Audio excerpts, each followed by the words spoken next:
Olá, começa agora o Contraponto, o programa de debate da TV Unifra, que traz toda semana para esta mesa assuntos que foram destaque na imprensa. Para debater os temas de hoje, contamos com os professores do curso de Economia, José Maria Pereira, também está na mesa o professor Alexandre Macari, da História, e o professor Paulo Ferroni, professor do nosso curso de Direito, aqui do Centro Universitário Franciscano. Bom, no debate de hoje temos 4 temas que foram destaque, que foram, discutidos pela opinião pública ao longo da última semana. Entre eles, os municípios do Rio Grande do Sul, muitos deles pediram médicos e poucos receberam. Depois, na sequência, nós também vamos debater a Lei Maria da Penha, que completou 7 anos. Mais um assunto que será trazido para esta mesa: o STF condena um senador à prisão pela primeira vez aqui na história. E, por fim, a gente também vai debater uma outra questão, que é o Estatuto da Juventude. E dessa maneira a gente começa a nossa conversa, dando boa tarde a esta mesa. Os professores estão presentes mais uma vez, né, nesse programa da TV Unifra. E o primeiro assunto, eu vinha destacando já, é o programa Mais Médicos do governo federal, que foi lançado recentemente. E há uma decepção das cidades gaúchas, principalmente, porque do total até agora, 22 municípios apenas comemoram a chegada de novos médicos ou de médicos até a sua localidade, enquanto 324 seguem na fila de espera, né? E este dado causou, digamos assim, um incômodo, uma animosidade, principalmente na esfera federal. A presidente Dilma fez um comentário essa semana sobre isso e eu gostaria de trazer esse tema de volta para essa mesa. Nós já havíamos discutido esse programa. Aqui vale ressaltar para o nosso telespectador que nos acompanha semanalmente, não é? E nós voltamos hoje a debater essa questão. Eu abriria assim o debate com o professor Ferroni, talvez, para falar sobre as causas, os motivos dessa baixa procura neste momento que também podemos assim ponderar inicial do programa. Falaste, Marco, em decepção. É uma opinião tua? Ou é uma opinião que tu ouviu da mídia? Exatamente, quer dizer, é interessante a gente ressaltar isso. Quer dizer, a decepção é quando nós vemos o campo midiático, né, os meios de comunicação nos trazendo esta perspectiva, esse cenário. O que o senhor acha a respeito disso? Qual é o percentual que tu disse que atendeu no Rio Grande do Sul? Nós temos aqui 22 municípios que comemoram, enquanto 324 seguem na fila de espera. Por quê? Será que uma retaliação, um boicote dos médicos, das últimas medidas anunciadas pelo governo? Com certeza nós não podemos desconsiderar algumas questões. A primeira delas é que realmente os médicos reagiram ao programa Mais Médicos. Há uma pelo aumento de anos na universidade de estudo e mesmo mediante remuneração, né, para aqueles residentes. E a outra por conta da vinda dos médicos estrangeiros. Reagiram, fizeram movimentos, enfim, dizem que os médicos são suficientes. E outra questão é o olhar da mídia, que desde os seus momentos primeiros se postou contra, da grande mídia, se posta contra esse programa Mais Médicos. E é uma mídia comprometida realmente com uma visão crítica do governo e deste governo que aí está, como a gente já viu na história, quantos governos passaram e a mídia se unia em crítica a alguns, fosse do partido que fosse, não importa. Mas, evidentemente, neste a mídia é contra. Eu penso diferente. Eu penso que na primeira chamada nós já temos 22 municípios atendidos, quase 10% dos municípios gaúchos. Em poucos dias, nós temos 22 municípios atendidos. Isso é um sucesso. E o programa não terminou, o programa continua.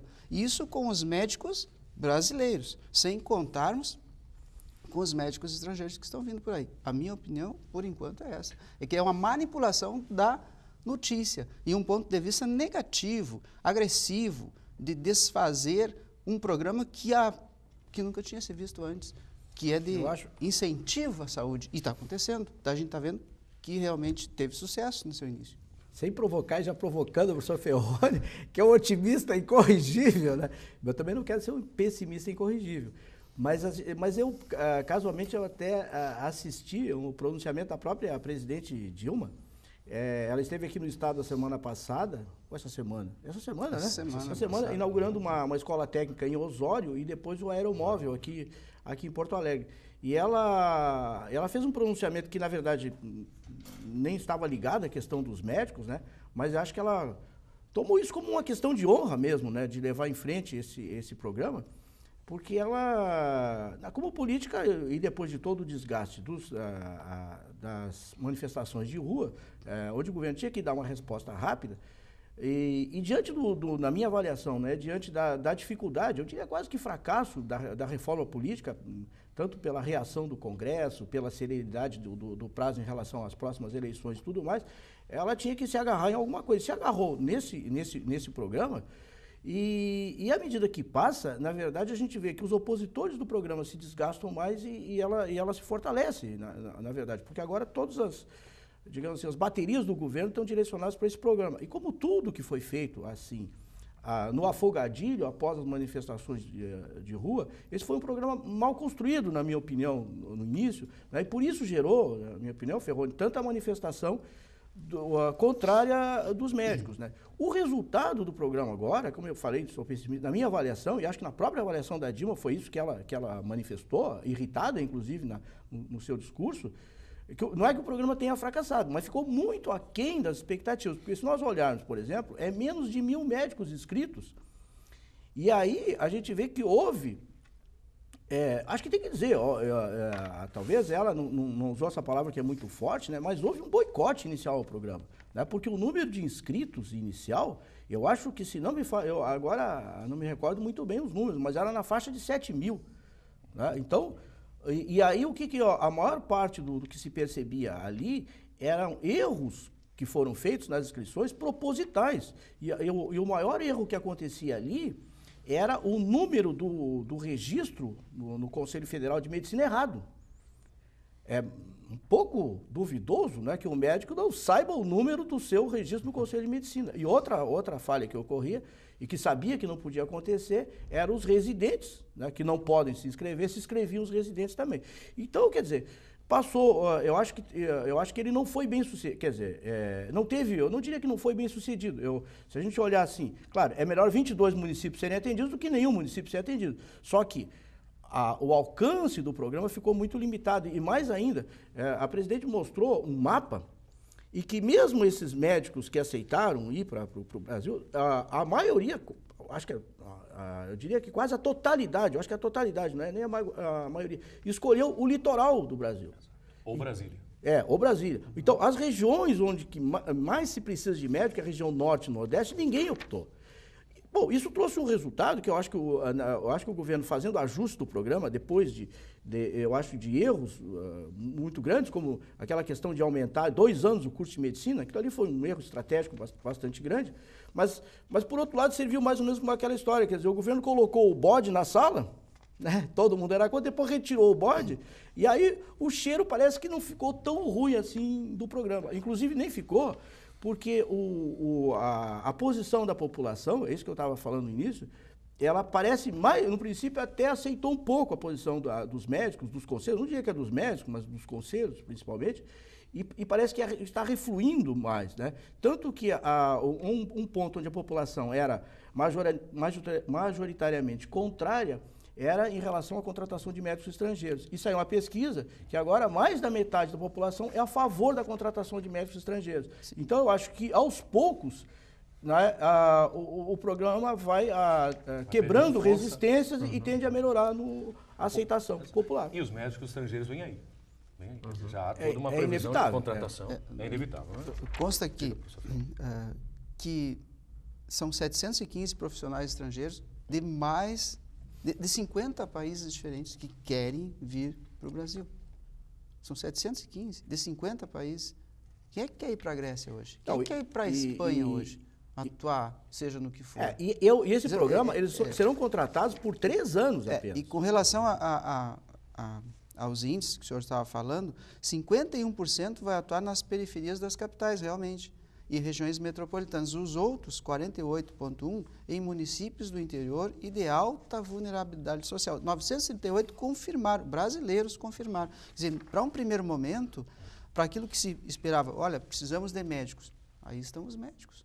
Iniciamos um programa. Acho que é o desejo da população ter mais médicos. Só quem não quer, a quem interessa economicamente isso, ou politicamente. Economicamente, o monopólio, né, de uma profissão com poucos profissionais e que possa garantir salários de 50, 60, 70 mil reais por mês. Exemplo que o professor Ferroni colocou, né, eu penso que realmente a forma como a notícia ela aparece, né, divulgada por esses grandes meios de comunicação e tal, parece que há uma inquietação, uma preocupação deles com essa questão, né? E também, inclusive, né, eu penso isso sendo um desserviço, inclusive, à própria ideia, né, de reflexão desse programa, né? Então, quando, inclusive, um desses espaços, um desses jornais de grande veiculação aqui no estado colocou essa notícia, e faz pouco tempo, né? Citaram 2 exemplos, né, de cidades, né, uma que não recebeu nenhum médico, não foi contemplada, portanto, e outra que recebeu 1, mas havia solicitado 4. Né? E, bom, em ambos os casos parece que houve essa perspectiva de descontentamento, de fracasso, né? Mas eu penso, o exemplo do professor Ferroni, realmente, que o projeto está começando. Né? O professor Pereira então, também pensa que está começando. O professor Pereira também pensa. Não, é mais ou menos aquela questão do copo d'água, né? Pela metade, entendeu? Uns pensam que ele está meio cheio, outros pensam que ele está meio vazio, né? Eu acho que, assim, dado a amplitude do programa e a ambição do programa, eu acho que ele está meio vazio ainda. Mas não quer dizer que ele não possa subir. Eu acho que na minha manifestação eu tentei acentuar isso. Né? Tanto que se percebe uma maior aceitação da população, principalmente essa resistência a médico estrangeiro, porque havia a ideia especialmente quem precisa de médico, né, professor? Não, porque eu acho que o importante, eu acho que a gente deve convergir na nossa análise, é a urgência. É a urgência. No caso de saúde, não é uma coisa que tu pode esperar. É claro que, talvez mais importante do que esse programa emergencial, são as chamadas reformas estruturantes, ou seja, não resolver o problema só do curto prazo, mas pensar no médio e no longo prazo. E aí o que eu acho que é o mais importante de tudo pode até alguém vai dizer, não, porque ele trabalha na Unifra e a Unifra está abrindo um curso de medicina. Né? Mas não é isso. Eu acho que é questão de oferta e demanda em tudo. Então, quer basicamente, dizer, se as consultas são muito caras, é porque falta médicos. Se os médicos não querem aceitar um salário de 10 mil reais, é porque há escassez de médicos. Então, uma reforma estruturante é aumentar o número de médicos no Brasil, urgentemente, e possibilitando a abertura de novos cursos de medicina. Né? Claro, evidentemente, ninguém quer que se abra curso de medicina a toque de caixa, né? mas a gente sabe que, e não adianta dizer que não, porque há muita resistência dos conselhos, do Conselho Federal e do Conselho Regional. Não é nem um verdadeiro apagão médico no Brasil, porque falavam tanto do apagão, né, do fornecimento de energia, que isso e que aquilo, medidas não eram adotadas. Mas nós estamos vendo um apagão. A abertura do curso de medicina aqui na instituição, porque eu acho que não pode haver, não pode haver em nenhuma profissão, e muito menos na área da saúde, reserva de mercado. Não pode haver. Então, esse que é o grande problema. Os conselhos, eu acho que prestam de serviço quando fazem esse tipo de trabalho, né? Usando a sua influência no sentido de induzir a população a uma ideia, e eu digo até mais ainda, os próprios estudantes de medicina, muitos que saíram à rua, eu acho que eles são muito desinformados em relação à própria realidade brasileira, porque senão eles não sairiam. Primeiro eles têm que ir lá para o norte, nordeste, para o sertão nordestino, para ver como é que é a situação. Veja o perfil do candidato ao vestibular no curso de medicina, né? Ou pelo menos aqueles que logram a aprovação. Veja aqui na Federal. Há quantos anos a gente vê isso? Veja aqueles critérios, né, da Copérfis, os antigos, que definia como ingressavam, o que eu acho um absurdo, mas, em todo caso, era tido como democrático. Né? Porque aí é que eu acho, dentro das reformas estruturantes, que o governo não pode ficar só nisso. Porque a gente sabe que nas universidades, eu não estou defendendo aqui, nem pensei a respeito disso, mas nas universidades a gente tem cotas. Né, cotas para negros, para índios, né, para quem estudou em escola pública, porque o que se percebe é exatamente o bloqueio para a entrada nos cursos das universidades federais se dá exatamente por uma questão de renda. Quer dizer, quem tem pouca renda, estudou, infelizmente, a escola pública muito fraca, não consegue pagar um cursinho pré-vestibular, etc. Se a gente olhar, né, Ferroni, no caso da medicina, não preciso fazer uma pesquisa para a gente ver que muitos médicos são filhos de médicos. Não é isso? Com certeza. E por quê? Porque tem que fazer, depois que faz o curso de medicina, tem que fazer alguns cursinhos que tem por aí, como na UAB também tem algo semelhante, a peso de ouro, né, e que qualifica muito melhor para a entrada. Então, e tem alguns já especializados nos cursos de medicina. É um curso claro, que prepara exatamente, para o vestibular com mensalidades exorbitantes. E sem falar na reação que os próprios... A gente não está deixando o professor Alexandre falar.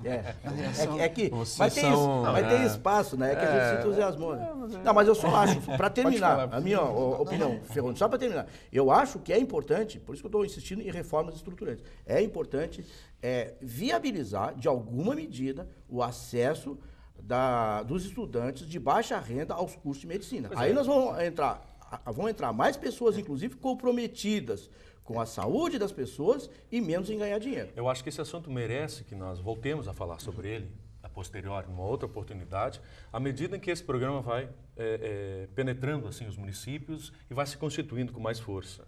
Acho que esse assunto merece mais atenção, inclusive com uma outra perspectiva. Que médicos são estes que nós estamos formando hoje também e que vão participar desses processos? Quer dizer, eu acho que essa é uma outra perspectiva, uma outra lógica que nós também podemos retornar numa discussão posterior. O professor Ferroni gostaria de ainda encerrar? Não, apenas citar aquele caso de um estudante de medicina índio, né, que sofreu horrores nos primeiros momentos, pelo menos, na faculdade de medicina. Né? Então há realmente essa restrição histórica e agora que estamos vivendo um outro momento, mesmo com as cotas, e o que é assegurado pelo Estatuto da Juventude, né? Esse equilíbrio, essa garantia de acesso. Mesmo assim, aqueles que estão lá nos primeiros momentos estão sofrendo bastante. Tá bem, o Estatuto da Juventude, já que nós entramos nesse assunto... A não ser que o Alexandre queira falar disso. Não sei que o não vou Alexandre cortar. Não, o senhor Alexandre tem prioridade. Não, porque senão ele vai ficar... Não, a gente pode... Nós vamos... Quer falar? É que esse assunto é o assunto... O senhor é muito educado e a gente acaba aqui... Eu creio que, né, quando o debate se forma, eu acho que ele tem que seguir, né? A gente não pode ficar cortando e picando muito, né? Então, ainda mais com os argumentos que ambos os professores trazem aqui. Tá bem. Bom, mas dessa maneira, como nós já introduzimos a questão do Estatuto da Juventude, penso que esse pode ser o nosso próximo tema depois do intervalo comercial. A gente já volta.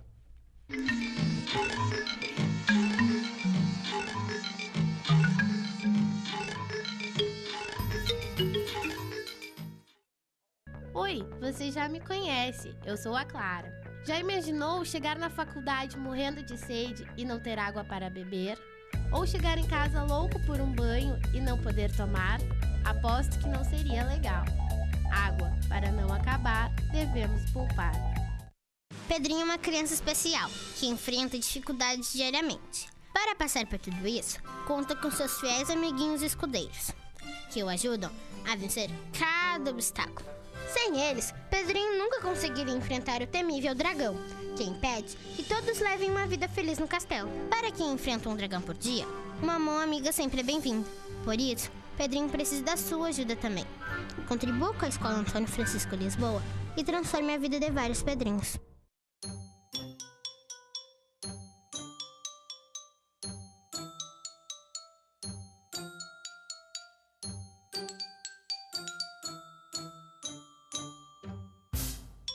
O apoio familiar é fundamental em todas as etapas da vida.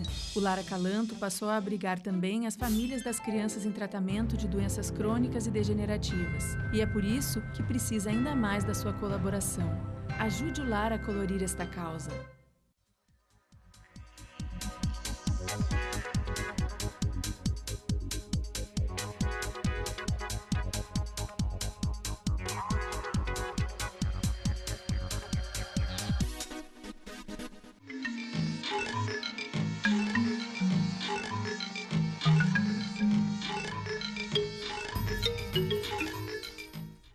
Muito bem, o Contraponto está de volta.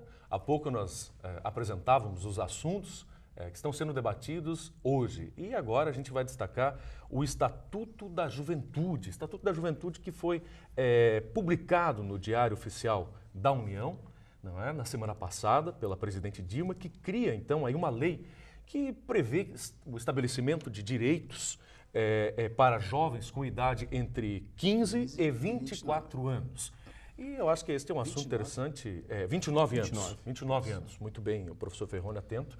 29 anos. Acho que é um assunto interessante para o professor Alexandre, que vem de uma perspectiva da área da história. Vamos falar um pouco da importância dessa legislação, não é? Porque certamente o Estatuto foi constituído à luz de toda uma conjuntura, de toda uma estruturação de reflexão a respeito da evolução dos conhecimentos desta parcela da nossa população, da população brasileira, a juventude. Talvez o professor Alexandre tenha aí alguma contribuição a fazer a respeito desta, digamos assim, desse benefício. Não sei o que nós podemos chamar o Estatuto da Juventude, professor Alexandre.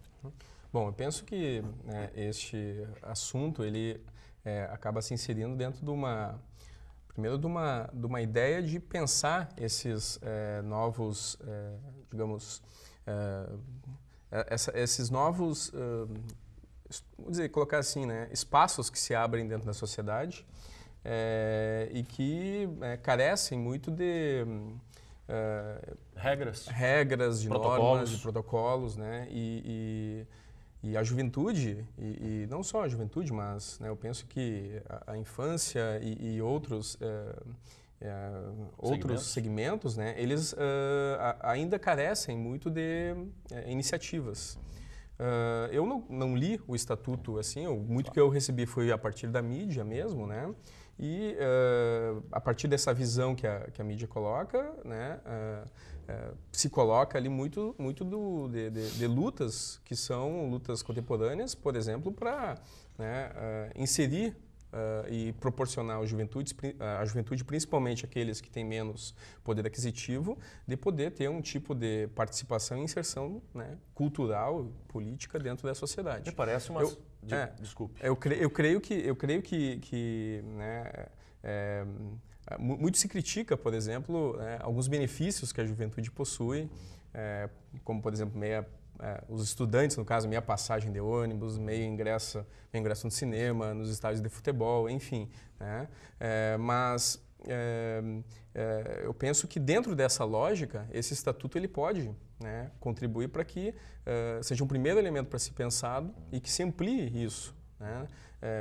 Para estudantes, sim, né, mas também para quem não tem um poder aquisitivo, né, de conseguir, por exemplo, ir aos Jogos da Copa, né, que é uma coisa que está se abrindo hoje. Né?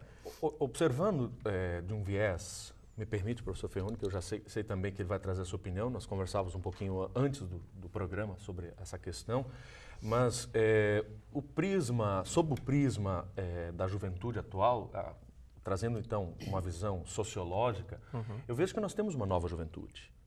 Uma juventude, talvez aqui, e aí talvez eu traga aqui uma situação que gere divergências, mas uma juventude preocupada não só com a questão consumista, muito forte, muito presente por toda a lógica estadunidense, toda a lógica capitalista que constituiu a sociedade brasileira, mas uma juventude, nesse momento, muito preocupada com as suas relações de cidadão com cidadão. Uma conjuntura social da juventude preocupada com ações de cidadania. Tá? E aí nós já discutimos nesse programa aqui, a partir dos manifestos, dos protestos que nós vimos, foram constituídos aí no Brasil nos últimos meses, nos últimos dias. Né? Vem ao encontro disso também a Jornada da Juventude e outras questões aí que nós podemos... Mas essa juventude é uma juventude preocupada em participar, não é? Em estar mais presente na discussão da política. Eu diria de política nacional. Veja, esta é uma visão pessoal. Talvez eu traga uma divergência aqui nesse ponto de vista. Mas me parece que há uma diferença, eu diria assim, eu pontuaria essa diferença de uma juventude de 20 anos atrás para a juventude de hoje. Eu não colocaria nem 10, eu colocaria 20. No sentido de uma transformação e até de uma conscientização, não é? De elementos sociais que estão sendo melhor ponderados. E também, claro, com o maior acesso à informação por meio dos avanços tecnológicos Quer dizer, você hoje tem o que a gente chama aqui na área da comunicação de uma prótese. O celular é uma espécie de prótese do corpo, porque nela você carrega a sua vida, praticamente, muitos elementos da constituição do seu labor, do seu dia a dia, da sua cotidianidade. Então, eu acho que esse estatuto da juventude vem ao encontro dessa juventude, que busca também regramentos, que busca elementos que possam, assim, se constituir como mais direcionados a alguns objetivos, alguns ideais que estão aí, hoje, efervescendo, né? Na textura do social. O professor Ferroni me dizia antes sobre alguns benefícios, algumas previsões do Estatuto com relação a regulamentos aí da vida do jovem. Embora a pouca leitura que todos temos do Estatuto, a gente pode perceber várias questões importantes. E agora, com a tua fala, me chama a atenção Você é um uma. apresentador filósofo? Sim, me chama a atenção. Depois eu quero contrapor. Agora ele me deu uma brecha ali, né? Eu não fico brincando só com o Ferroni, não fico. Sim, essa é a ideia, né, professor? Porque acharam que se eu ficar aqui, já estão me colocando no cantinho da mesa, daqui a pouco vão me colocar no chão aqui, né? Bom, acho que é bullying. Não, mas nós estamos cada vez mais de frente a frente. Eu né? tenho que me conter mais aqui, né? Mas às vezes eu não consigo. Por favor. Mas me chama a atenção na tua fala, é que é um momento assim de movimento da juventude, de insatisfação, de pleitos, de lutas, e que é um momento onde a juventude recebe algo altamente qualificado, que é esse estatuto que a gente pode perceber aqui. E não é um estatuto do governo Dilma, não é um estatuto do PT, esse é um estatuto multifônico. Ele representa aqui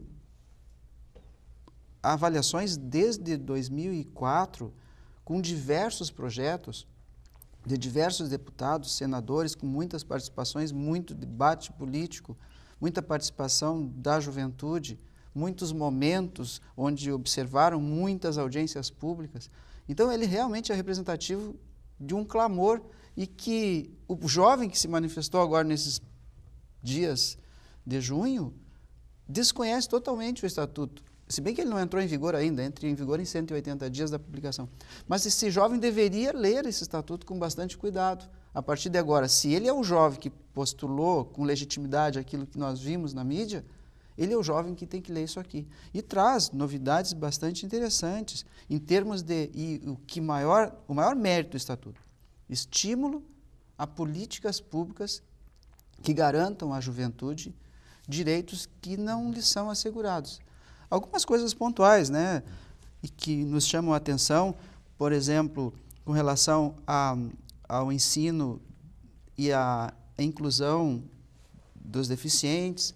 Isso, nós temos aqui algumas coisas bastante diferentes e que vão exigir muitos recursos. E o que me chama a atenção no artigo 7º, o jovem tem direito à educação de qualidade. E aqui a gente entra num mundo completamente novo e que vai exigir... Ele tem direito à educação de qualidade. Agora, o que é uma educação de qualidade? E aí nós entramos naquela discussão de antes, e por onde passa a qualificação dessa educação? E só para aproveitar, né, já que antes foi muito falado sobre a questão do estudante de medicina, né? E eu cito o exemplo do FSM mesmo. Recentemente, ano retrasado, passado, né, houveram várias manifestações vindas justamente do espaço dos estudantes da medicina, reivindicando uma educação de qualidade, um ensino de qualidade. Né?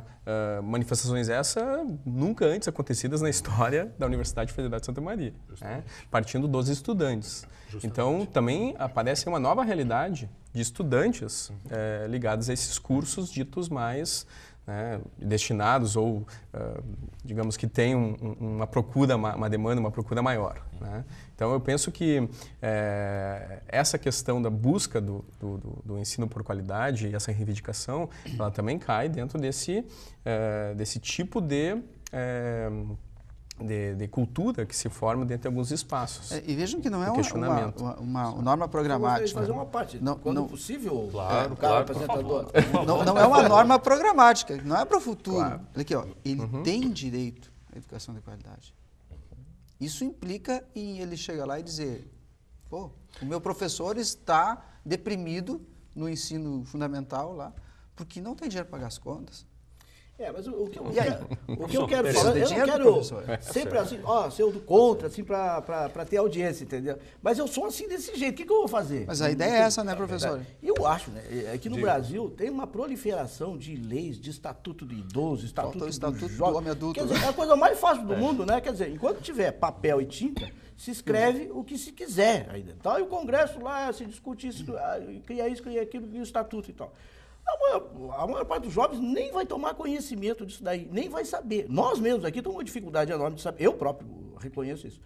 Né? Eu acho o Brasil, ao invés de tomar as ações, por exemplo, nós estamos discutindo agora, melhorar a educação, isso é mais importante. Aí tem que investir na qualificação dos professores, salário e tudo mais. Não, faz um estatuto, como a Constituição de 88. A Constituição de 88 é belíssima, maravilhosa. Só que a Constituição de 88 diz muitas coisas que são inviáveis, impossíveis de fazer e que sequer foram regulamentadas. Desde 88 até agora não foram regulamentadas. Exemplo, greve do funcionalismo público. Até hoje não foi regulamentada. Mas não dá para desconsiderar que trouxe um avanço significativo em muitas áreas. Não importa o que importa, as leis, elas devem espelhar a realidade que se vive. Não se pode fazer uma lei romântica de um país de primeiro mundo, muito avançada, mas que na prática não funciona. Então, o que eu acho realmente em relação aos jovens claro, o futuro do país está com os jovens, mas não se precisa de fazer um estatuto dos jovens e tal, para que se reconheça a importância dos jovens. O que os jovens precisam, o que é? É educação de melhor qualidade. Então, o que tem? Tem escolas de melhor qualidade, saúde. Você acha que o estatuto é uma estratégia política para a reeleição? Não, eu acho que o estatuto é uma das muitas coisas. O Brasil é um país, não sei se estou mentindo, mas que tem o maior número de leis do mundo. E que não são cumpridas, entendeu? Então, é muito fácil. E se fazem leis, às vezes, que já se sabe, a priori, que não vão ser cumpridas, porque é o extremo. No Brasil não existe o meio. É o 8 ou 80. Até pelo trânsito a gente pode pegar isso aí. Mas o que eu queria dizer, só da juventude, para terminar, assim, o que eu brinquei com o Maicon da juventude. A juventude sempre, eu não sei se a juventude está despertando agora e tal, mas eu concordo com essa ideia, não daquela juventude da ditadura militar, né? Hoje, o pessoal da juventude da ditadura militar envelheceu, né? E até está no governo. E até nem pensa mais em fazer as coisas que eles achavam que devia ser feito, né? Mas entendeu?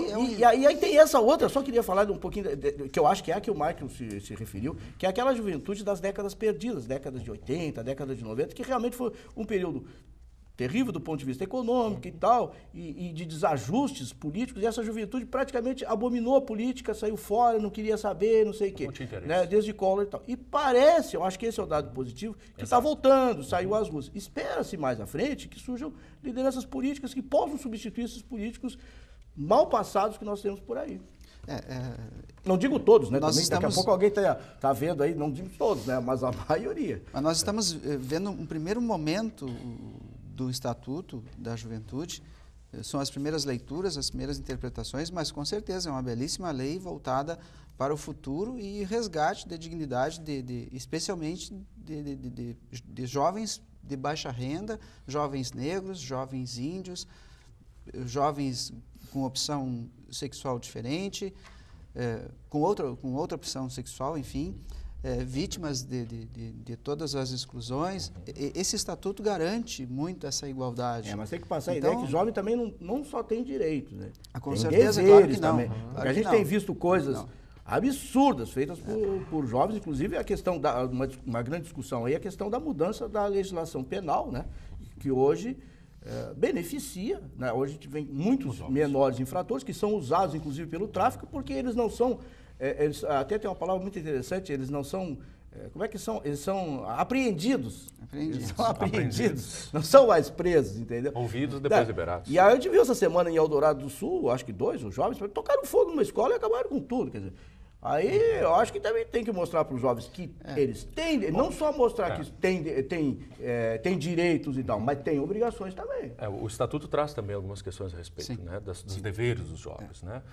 Falando sobre a questão da profissionalização, o direito ao trabalho e à renda, quer dizer, também o Estatuto traz questões importantes que vão mexer com essa questão da economia brasileira, que também vai estimular a questão do primeiro emprego. Quer dizer, já tem alguns textos falando sobre isso, mas como o senhor bem ponderou, nesse momento há poucas informações ainda divulgadas. Porque essa questão do primeiro emprego, por exemplo, os programas de primeiro emprego que fizeram no Brasil foi um fracasso. É verdade. Absurdo.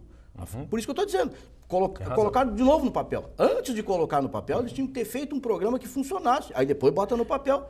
Mas não bota no papel para criar um programa que não existe. Eu acho interessante. Esse é o ponto. Tá certo. Professor Pereira, eu acho interessante ressaltar, assim, que inicialmente, na sua conversa, há pouco, no seu ponto de vista, o senhor dizia que os jovens não terão acesso ao Estatuto. Eu acho que não. Eu acho que desta vez eles buscarão essas informações, até porque o próprio campo social da educação dará conta, ou buscará, ou pelo menos eu tenho essa visão, ou talvez seja uma visão romântica minha. Quer dizer, eu admito que possa estar havendo. Agora, eu mesmo me incumbirei desta tarefa de trazer à sala de aula, dentro da universidade, questões relativas ao Estatuto para discutir com meus alunos, aqui na universidade. Tudo bem se eu não conseguir que isto seja assim, considerado uma escola de segundo grau, de primeiro grau. Mas acho interessante que as escolas, então vale o nosso programa aqui, vale o chamado para quem está nos ouvindo, para quem está nos vendo, para os professores que estão nos vindo das redes estadual, né, da rede pública, rede municipal, das escolas particulares, que sim, que tragam a discussão do Estatuto da Juventude para dentro das escolas dessa cidade e da região que esteja nos assistindo.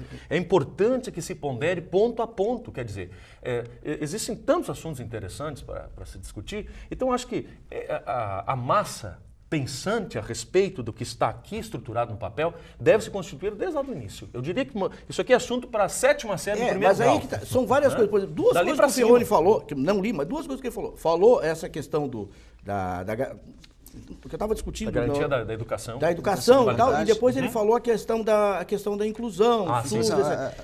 Essa questão da inclusão é outra questão extremamente polêmica, né, entendeu? Porque na teoria é uma coisa, na teoria pega um surdo, coloca no meio de uma sala de aula de ouvintes e acha que ele vai se dar mil maravilhas, entendeu? Faz um cursinho, não vou dizer chutado, de Libras para os professores para ver se eles conseguem se comunicar, que não conseguem se comunicar coisa exatamente nenhuma. E aí se tu vai lá no universo dos surdos... E dos professores que estão atendendo. E o que os surdos vão dizer? Os surdos eles nem gostariam desse tipo de inclusão, eles gostariam de uma classe especial para eles. Por isso que eu estou dizendo, uma coisa é a teoria, outra é a prática. Mas veja só, é assegurado aos jovens com deficiência a inclusão no ensino regular em todos os níveis e modalidades educacionais, incluindo o atendimento educacional especializado. Sim, mas o programa do governo é de desmontar as escolas especializadas. Você pode pesquisar sobre isso. Mas a ideia da inclusão é uma ideia das mais modernas e que contraria toda a ideia de segregação antiga dos manicômios e tudo mais, aquelas loucuras todas que nós tínhamos antes, né? As pessoas têm que estar incluídas, elas são diferentes e todos somos diferentes. Então, nós não temos, na verdade, nenhuma desigualdade. A ideia é essa. E devemos conviver com condições. Atendimento especializado, sim, claro. É isso que eles precisam. Bom, o assunto é bom, mas a gente encerra mais esse bloco para voltarmos na sequência, depois do intervalo, para o nosso último assunto do Contraponto de hoje, a Lei Maria da Penha, que está completando 7 anos. Voltamos já.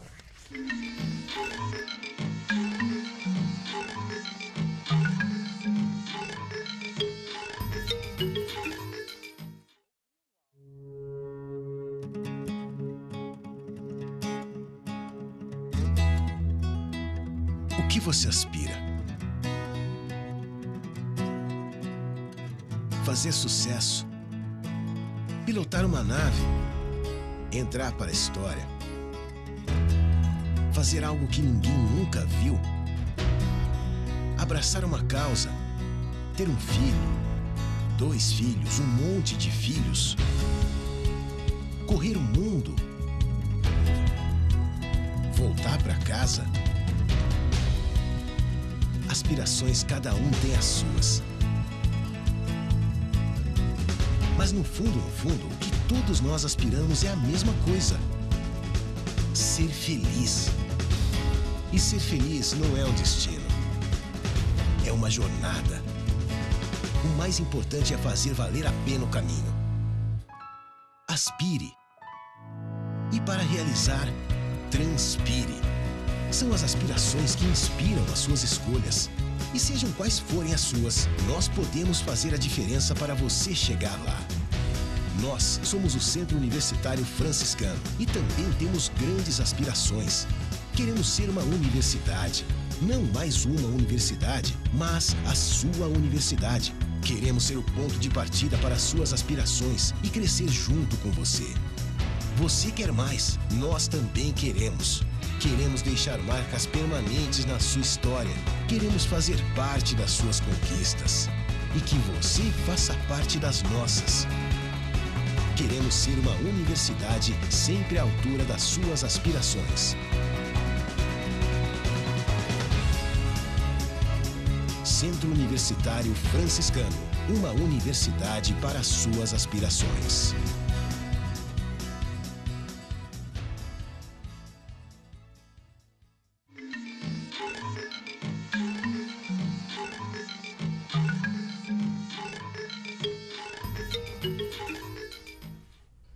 O Contraponto de hoje está de volta para debater o último assunto.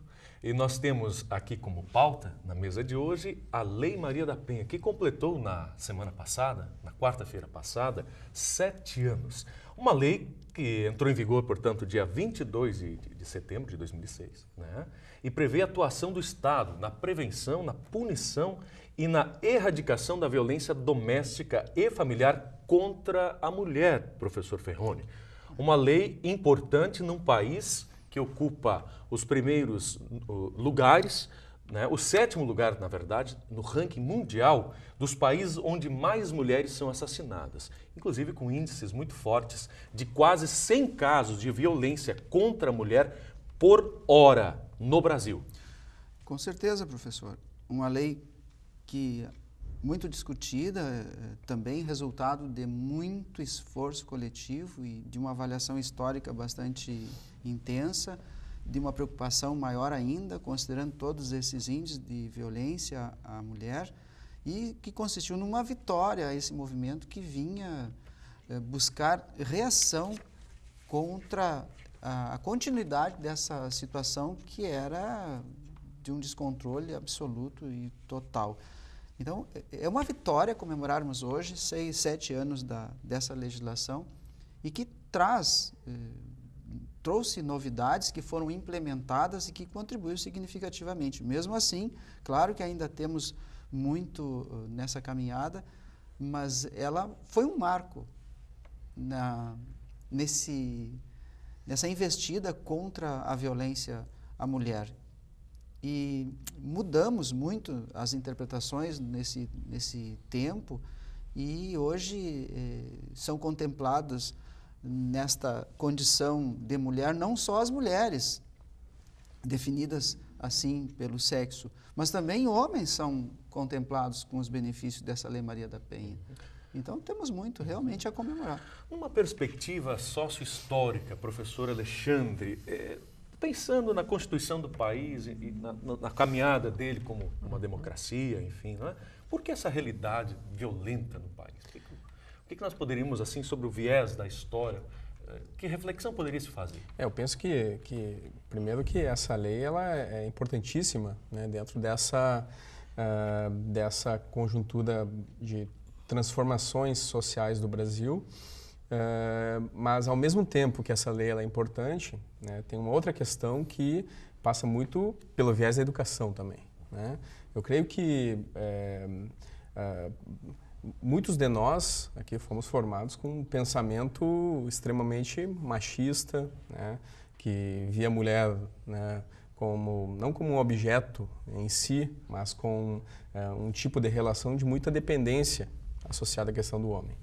E essas lutas históricas que os movimentos feministas fizeram, né, da década de 50 em diante, são lutas que, né, vão ressoar justamente num tipo de perspectiva que, né, vai conduzir a formação de leis e de normas que dão espaço para esses movimentos. Visando um novo comportamento social. Um novo comportamento social, né, de visibilidade, inclusive. Então, quando, né, falamos da Marcha das Vadias, não estamos falando do termo vadias no sentido pejorativo, né? Ainda que muitos com uma formação machista vejam dessa forma e acabem, né, agredindo e enfim, né, sendo contra esse tipo de manifestação.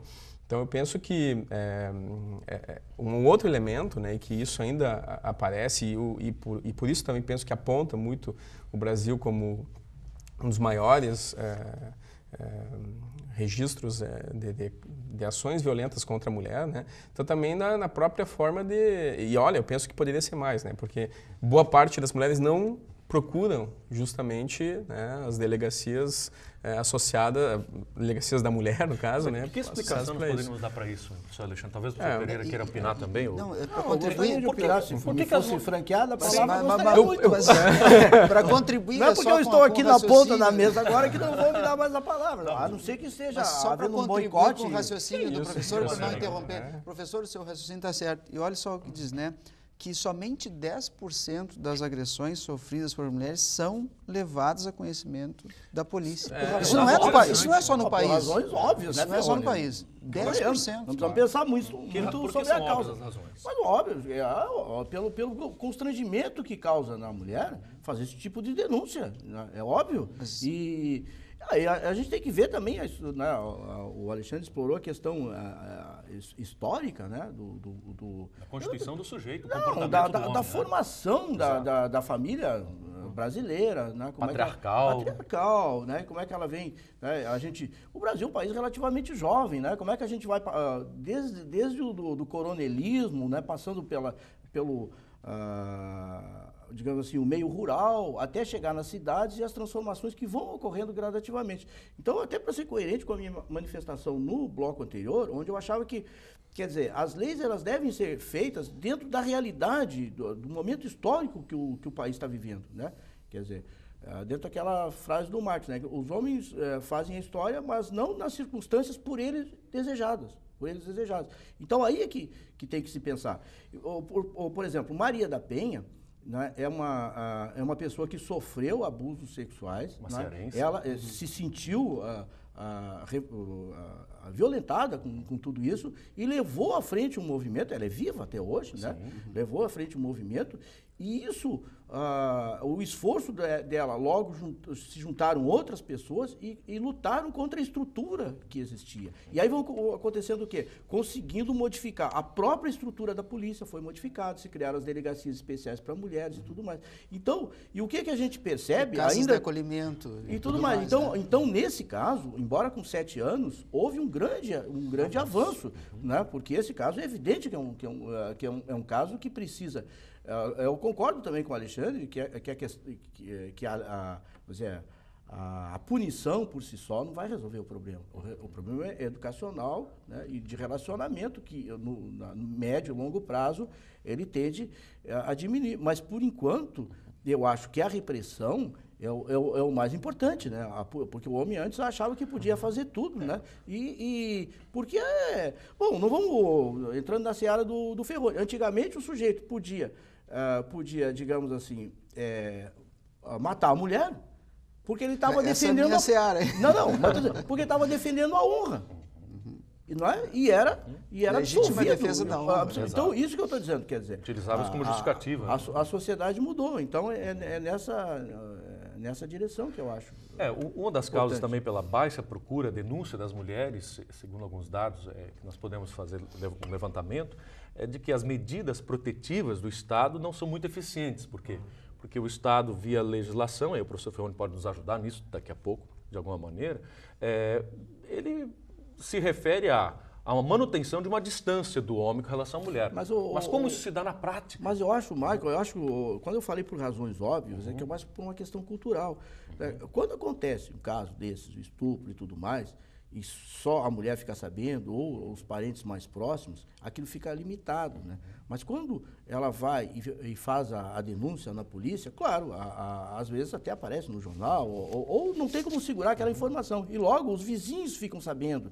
Aí a pessoa tem uma dificuldade até de sair na rua porque fica achando que vizinho está pensando isso, que está pensando aquilo. Então, por isso que eu falei que é mais ou menos óbvio esse constrangimento. E eu acho que tem que evoluir muito mais. Na verdade, as mulheres fazem a denúncia quando, às vezes, aparece uma pessoa na televisão e coisa que ela já foi estuprada. Se sente estimulada. E aí ela se sente estimulada para punir o culpado. Até porque é uma denúncia anônima. Quer dizer, claro que, obviamente, que o homem agressor vai desconfiar que foi ela que fez a denúncia quando ele for chamado por um oficial de justiça ou, enfim, né, a polícia intervir no processo. Mas na essência, a lei busca mesmo coibir a violência doméstica e familiar e o contexto de família. Como um todo. Né, é bastante variável, as concepções de família já mudaram muito. Nesse ambiente, contra a mulher nesse ambiente doméstico, né, daqueles que com ela convivem. Mas realmente as medidas talvez não sejam tão eficazes num contexto maior, porque simplesmente o afastamento às vezes acaba até causando outros tantos males, porque a mulher ainda assim naquela família ela é dependente. E não raras vezes aquela situação de dependência e afastamento daquele que provia lhe leva a desistir, e aí entra a questão do desestímulo. Lhe leva, embora sabendo que poderia fazê-lo e que poderia afastar e que poderia evitar a violência, ela silencia e se mantém assim para que e às vezes a família ainda se estabilize na esperança continue sendo mantida. Eu acho que tem um fator que não foi tocado. São questões que levam em consideração. Que talvez até fator emocional? Não, o fator econômico também. Porque importante. a gente vai ver que não precisamos fazer uma pesquisa para saber que a violência contra a mulher é muito maior nas casas de pessoas pobres, né, do que de pessoas de classe média e classe média alta. Claro, por razões de educação também, ou por razões econômicas, isso que o Ferroni está falando. Quer dizer, a mulher é dependente do homem. Quer dizer, é aquela história, o sujeito chega em casa bêbado de noite, não sei o quê, né? Então, não tem recursos financeiros, tem dívidas atrasadas, tudo mais, acaba descarregando na mulher, entendeu? Então isso acontece, mas aí ela se sente, como é que ela vai fazer? Ela depende dele para viver. Aí naquele momento, às vezes, é muito comum, por exemplo, até nem querer, quando a polícia vai lá, não quer fazer o BO de ocorrência. Né? Esse é um grande problema. Tá certo, eu acho que em Santa Maria nós temos uma delegacia da mulher, né, instalada bem aqui na região central, em frente à Praça Saturnino de Brito. Não é um espaço que é importante assim a gente aproveitar o programa, não é a audiência que a TV Unifra tem para a gente mediatizar, ou seja, né, para a gente comentar que existe um espaço específico, um atendimento especial a esse tipo de caso, quer dizer, uma delegacia especializada. Então Santa Maria nesse sentido, digamos assim, que podemos chamar de um município privilegiado aqui no centro, né, do estado, por ter uma delegacia que trata dessa questão de maneira específica. E os resultados, não que pareça diferente, mas são bastante animadores de repressão à violência, de desestímulo à violência. Todos os casos onde elas buscam o auxílio, recorrem à delegacia, são acolhidas, já existe toda uma experiência de tantos casos precedentes que contemplam, inclusive, às vezes, a dependência econômica, enfim, e existem tantos programas capazes de subsidiar isso e impedir que elas acabam se submetendo novamente e tem as ameaças também, né? Desestimulando. Então, o homem também ameaça. Há evidentes progressos e as estatísticas dizem tem que registrar a ocorrência, tem que procurar a delegacia, porque os índices são muito altos de sucesso e de restabelecimento dessa garantia, né, contra a violência doméstica. Nós poderíamos ir adiante nessa questão, se nós fizéssemos uma reflexão toda emocional na questão dos filhos que presenciam, enfim, do crescimento dessa criança num ambiente assim, nada gostoso, não é? E que vai depois levar daqui a pouco essa mesma constituição aí de sujeito desde pequenininho, toda essa agressividade, tudo que ele está vivendo, ele vai levar para os outros ambientes, para os outros lugares onde está, na escola também, quer dizer. Já se ouviu falar muitas vezes, aqui eu não vou levantar nenhum dado, mas em outras épocas, quando eu trabalhava como jornalista, repórter policial, não é? Durante 9 anos eu exerci essa profissão. Muito se ouvia falar que a violência nas escolas também era, na verdade, uma repercussão daquilo que o sujeito, que a criança, enxergava dentro de casa. Quer dizer, a violência ela vai se espraiando, vai ganhando um formato de rede, não é? E essa é uma questão também que eu acho que é interessante a gente ressaltar e aproveitar o programa e chamar a atenção, não é? Porque não é uma violência tão somente praticada pelo homem contra a mulher. É a violência à mulher. E essa expressão mulher, ela contempla uma variação muito grande. E como eu disse, a jurisprudência e alguns casos precedentes já indicam que o próprio homem pode buscar proteção quando agredido por companheiras, por mulheres. Então, não é uma agressão à mulher pelo homem, mas às mulheres em geral, que estão no ambiente familiar, as filhas, a avó, a pessoa da idade, que ainda tem aí a proteção do estatuto Não, eu acho que do o principal idoso, enfim. O principal é isso, é ter eu acho que as delegacias especializadas, eu acho que esse é realmente um grande avanço, né? Porque